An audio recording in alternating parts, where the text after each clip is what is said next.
Hello, everyone. My name is Sohrab Samsam. Uh, I'm going to talk about my practice over the last few years. I've been working on this idea of reimagining Persian art forms through digital media, through modern tools. And today, I'm going to take you through three of my projects in three different Persian traditional art forms, starting by Persian calligraphy, then jump into Persian miniature, and at the end, Persian carpet. I'm going to start with this project, about Persian calligraphy. I did it almost 4 years ago when I was still an architect, and it's quite important for me, this project, as it was my first interdisciplinary project and first cultural project as well. Nastaliq is a well-known Persian calligraphy style, decades of history behind it. People who could write in Nastaliq were appreciated, highly appreciated in the culture through the past thousands of years. But of course, in the contemporary era, it's not as important as before. It's not functional anymore. And for me, as an Iranian young generation artist, I was trying to find a way to take something out of this sacred, protective art form. Most of the Persian traditional art forms are protective, being slow-paced is an important essence of them. And if you want to go through them, you need to dedicate your whole life to them. That's like the classic of them. But of course, I didn't want to do that. I was just looking find a way to use them with my tools, with my workflow. And as a simple practice, I started by observing these letters, trying to translate their rules through my words, my digital words, the way that I know how to work with visuals and so on. And from there, I tried to, when I felt confident with these forms, I tried to design my own letter. A meaningless letter, a soundless letter, and then from there, a letter that follows all those rules that I observed, and from there I tried to expand this and play around with the same idea in three-dimensional space. So it ended up with a 3D form with potential possibilities of connections, grow, and so on. And as the end result, it ended up with a couple of sculptures, a couple of 2D compositions, as well as 3D compositions. A couple of years later, I continued with another idea, another art form in traditional Persian art forms, Persian miniature. The name of this project is Tamasha, my favorite. There is no translation in English for Tamasha. If seeing is the first level, then watching is the second one. Tamasha, the Persian word, would be the third one. Means watching something when you are fully immersed in it, when you are enjoying it. These are called Persian miniatures, tiny pieces of paintings full of details, usually 500 years to 1,000 years old. And the interesting fact about them that I found so interesting is that they are, or they were, always a single folio of a book, within a book. These books are usually like poem books or Shahnameh, if you are familiar with it. So these miniatures are trying to rendering the story. But the interesting thing is that as they are always a single folio in a book, it has something a little bit different with a painting. It means you need to have time for and intention to taking the book, opening this book, and start reading the book, or let's say tamasha, the miniature, while you have enough time. It's not enough to just look at it. It's not like a painting. You can't get so much. And people were supposed to spend time with it, and over the years they would get the idea and more details. The more you look, the more you get. Long story short, I tried to play around with this contrast, with this gap between this traditional slow-paced artwork and, let's say, fast-paced digital possibilities. This installation has a printed copy of the Persian miniature, and on top of it there is an eye tracker.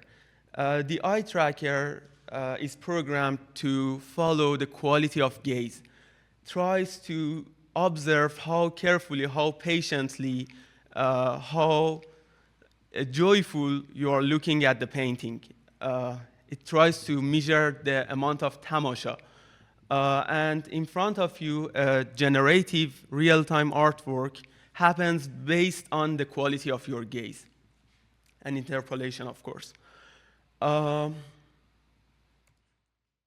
Yeah, this is more or less how it works. You can see the audience's eye direction, and based on that, the visual, based on the interpolation of what they are looking at, happens on the screen in front of them. The longer they focus on the certain points, they can explore new visuals. And I also try to emphasize this gap again. So you never can look at the result, you never can observe the result, because immediately when you start observing the result, you are not enjoying the painting anymore, so the result is gone. And my current project, working on a Persian carpet called Living on and in Persian Carpet. This time I started with a little bit more personal idea. As an Iranian, we were born and grow surrounded by this carpet. We learned visual literacy by living on these carpets, or let's say living in these carpets. For us, they were not just decorative elements. They were an essential part of our life, and for previous generations, it was even impossible to live without them. From most important ceremonies of our lives to most ordinary things always happen on these carpets. However, even though contemporary world appreciate Persian carpets through, I don't know, museums, digital media, social media, and even sometimes at homes, but I discussed how this kind of appreciation is a kind of visual-based appreciation, how we see the carpets, how we appreciate the image of the carpet in its entirety, in this rectangular form, which is a completely new idea. Back to the original context, you are always on this carpet, and you can't never go far enough to see it in its entirety. Back to the context again, in the traditional setup, the rooms are as big as the carpet, so you even can't go far away, and you're always as far as your height to these carpets, or you sit on them, you eat on them, you pray on them. So it's another relationship.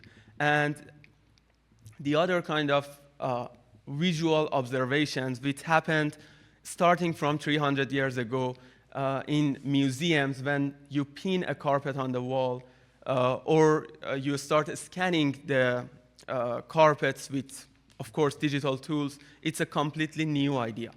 So I worked a little bit on the idea of this transition from this lived experience to visual appreciation through Lefebvre's framework. I would be happy to discuss this after the talk. I guess we don't have time for it. But long story short, as a result, the project is this generative carpet. The first thing that you see is an ever evolving generative carpet, real time. with different patterns. And when you step on it, you notice that the carpet is contain 12, I mean, you don't notice that it's 1200, but yeah, many pixels, many images, smaller images. These images are all AI-generated images. And how I made them. I tried to curate a couple of photos from my family album, from album of friends, and some on the internet. The most regular moments or important moments and ceremonies on these carpets, lived experiences on these carpets. And as the other layer, I tried to curate or collect a couple of memories. Memories that I, as a young generation person coming from Iran, I never lived in those memories, but I've heard. I still have this idea from my grandmother that in a warm summer day, they rolled the carpet, they spread it out outside, and they like had lunch on it. These kind of memories, and I tried to like use those memories as prompts. And by combining these two layers, I managed to, like, I fed AI with those two layers. And it ended up with 1,200 images. And as the end layer, another generative AI is trying to render carpet designs, carpet patterns in real time. Very similar to the way that we appreciate and we recall these kind of geometrical, symmetrical patterns, not so specific, but we know, I mean, if someone asks us nowadays what is a Persian carpet, we're gonna recall a kind of rectangular geometrical pattern. And this layer is just sorting and shaping those pixels. So in the first glance, it's the same visual layer of the carpet, and then you get a step into it, and you can start like reading the moments and memories.